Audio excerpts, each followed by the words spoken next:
Hi, I'm Wu, and I'm gonna record the video for the question number 2 in homework 2 for the course probability and stochastic processes.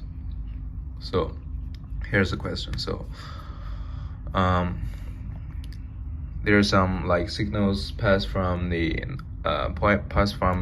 noise channel, and the probability of x1 equals to 0 is 0.2, and the probability of x1 equals to 1 is 0.8. And these two values stands for parameter k from 1 to n. So which means like if there is the probability of k equals to 0 is also 0.2. And the question also said the probability that xk plus 1 equals to 0 on the condition that xk equals to 0 is 0.6, and they give some other value 0.4, 0.3, 0.7. I'm not gonna read them. So the question A asked us to find the probability of x2 equals to 1. So x2 equals to 1 is it's very simple, so we can just write it right here. So x2 equals to 1. There's two conditions that x2 could be 1. So the first is x2 equals to 1 under the condition that x1 is 0 times the probability that x1 is 0 plus the probability x2 equals to 1 under the condition that x1 is s1 times the probability that x1 is 1. So, and we can get this value from the question. So this right here is 0.4 times 0.2 right here plus the 0.7 times 0.8. So the result is 0.64. So but we can also use the matrix to solve this question. So the probability of x2 equals to 0 and the probability of x2 equals to 1 can be written as the probability of x1 equals to 0 and the probability of x1 equals to 1 times the matrix that the probability of x2 equals to 0 under the condition that x1 equals to 0, which is 0.6,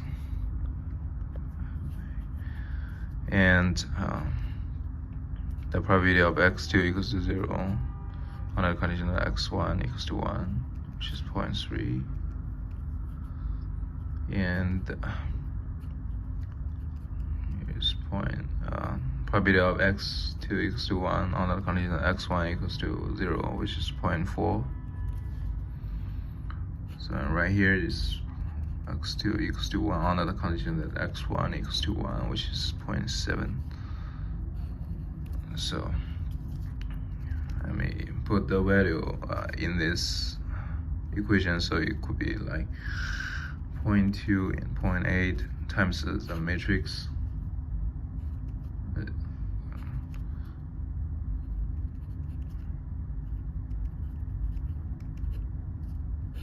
It's dot the matrix, not times. So we can get the final value as 1.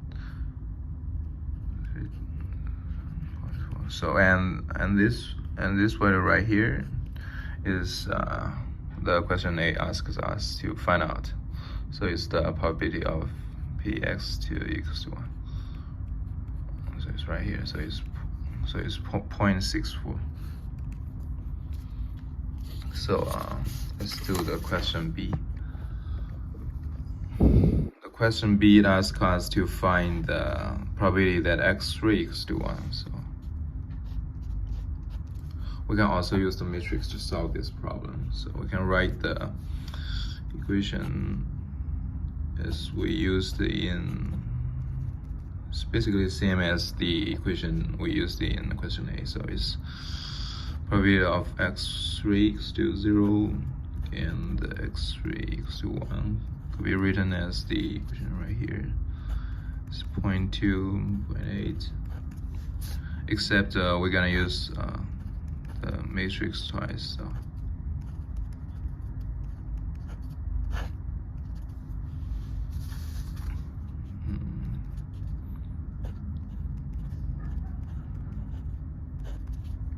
So I have solved it, right? I have solved it already to save some time.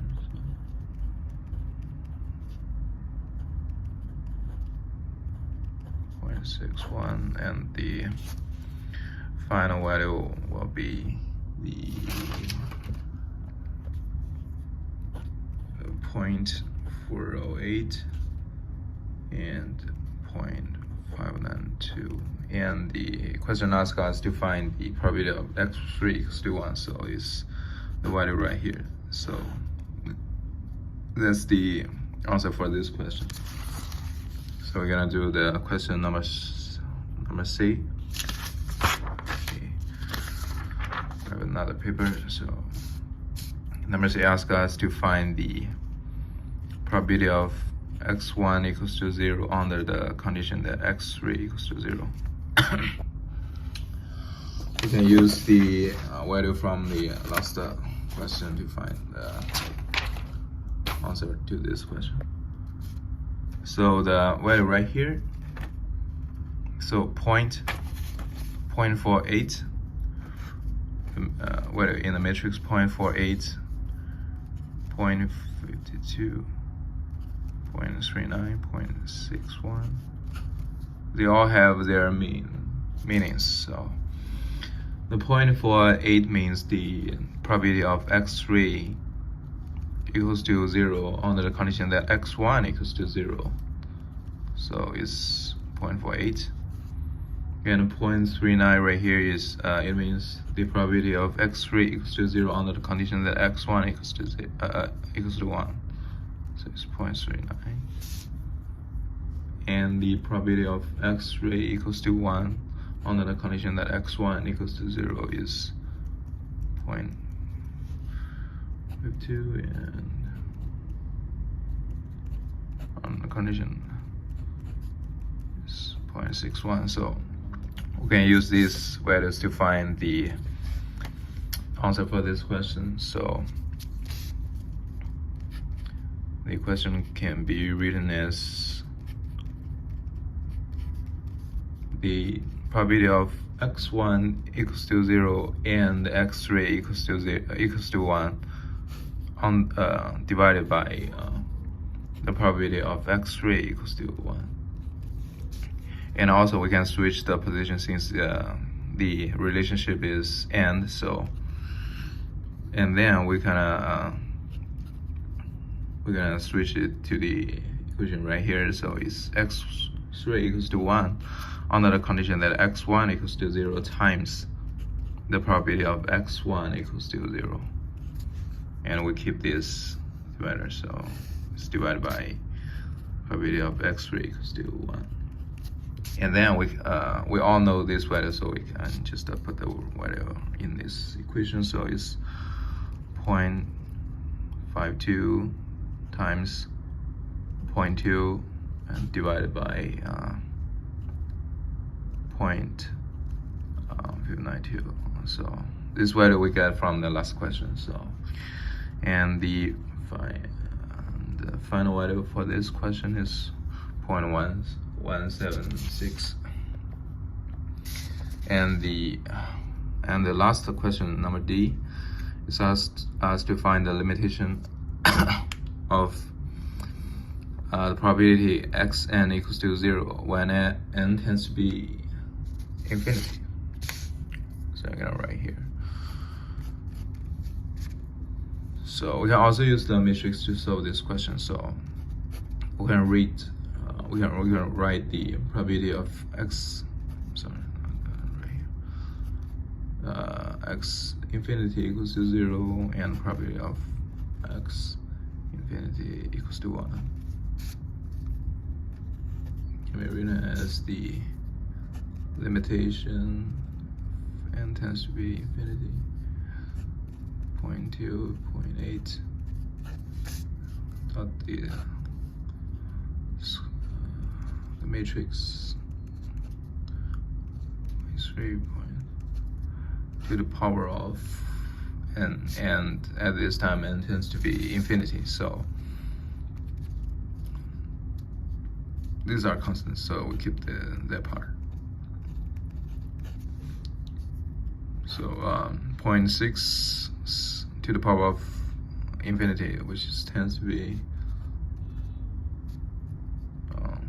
3 divided by 7, and this is also 3 divided by 7, and 0.4 is to the power of infinity is 4 divided by 7, and right here is also 4 divided by 7. So